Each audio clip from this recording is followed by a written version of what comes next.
اور اپنے سر کے بال نکالتے ہیں اکثر لوگ کہ اس کی وجہ سے بھی ہماری قربانی ہو جاتی ہے، ایسا لوگوں کا ماننا ہے، تو اس بارے میں اصل میں یہ ہے کہ قربانی دینے والے کو حاجیوں کے حال بنانے کی طرف حضور پاک علیہ الصلوۃ والسلام نے توجہ دلائی. احرام میں جو لوگ ہوتے ہیں وہ اپنے بال نہیں کٹاتے، اپنے ناخن نہیں کٹاتے.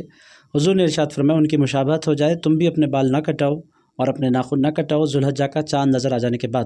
تو تقریباً 10 دن تک اپنی داڑھی بنائے اور بغیر بالوں کی کٹنگ کروائے رہتے ہیں، تو اس دن وہ اپنے بالوں کو نکلوا لیتے ہیں، تو اس میں کوئی خباثت نہیں. اور بہت سے لوگ غریب لوگ جو ہوتے ہیں وہ یہ چاہتے ہیں کہ اپنا سر کے بال مڑا کر قربانی کا ایک ثواب ان کو بھی مل جائے. تو یہ احرام کی کیفیت کا اظہار ہے اور اللہ کی بندگی اور اللہ کی محبت ہے.